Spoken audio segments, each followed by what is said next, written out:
Trade ইউনিয়নের একাংশের নেতাদের টিটাগড়ের দলীয় কর্মসূচিতে এসে কটাক্ষ সাংসদ অর্জুন সিংয়ের।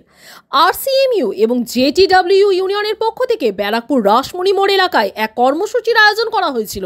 সেই কর্মসূচিতে উপস্থিত ছিলেন ব্যারাকপুরের সাংসদ অর্জুন সিং, ব্যারাকপুর পৌরসভার পৌরপ্রধান উত্তম দাস, উপপৌরপ্রধান সুপ্রভাত ঘোষ, পৌর পরিষদ সদস্য নওসাদ আলম, টিটাগড় পৌরসভার প্রাক্তন পৌরপ্রধান প্রশান্ত চৌধুরী, আরসিএমইউ সংগঠনের রাজ্যের সহ-সভাপতি রমেশ সাউ, জেটিডব্লিউ এর নেতা যোগেশ্বর রাও, শ্রমিক নেতা ওম প্রকাশ গণ সহ অন্যান্য নেতৃত্ব এদিন মঞ্চে বক্তব্য রাখতে গিয়ে ট্রেড ইউনিয়নের একাংশের নেতাদের কটাক্ষ করেন ব্যারাকপুরের সাংসদ অর্জুন সিং। তিনি বাম জামানায় রাজ্যে বন্ধ হওয়া বিভিন্ন কলকারখানার উদাহরণ টেনে বলেন, একটা সময় বামেরা রাজ্যকে শেষ করে দিয়ে গেছে।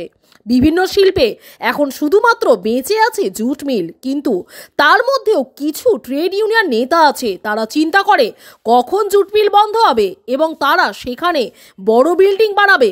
এছাড়াও তিনি সাংসদ হয়ে সংসদ শ্রমিকদের বিভিন্ন বক্তব্য তুলে ধরেছেন, কারণ তিনি একটা সময় নিজে জুট মিলে কাজ করেছেন, তাও বলে জানান, কোনো টানাটানি নেই ভাই, কোনো টানাটানি নেই। রমেশ সাউ ইউনিয়ন এখানে করে কেলভিন জুট মিলকে বাঁচিয়ে রেখেছে। ও সবসময় মজদুরের জন্য কাজ করে, তার ব্যাপারেই আমি বললাম, কোনো টানাটানি বলে কিছু নেই।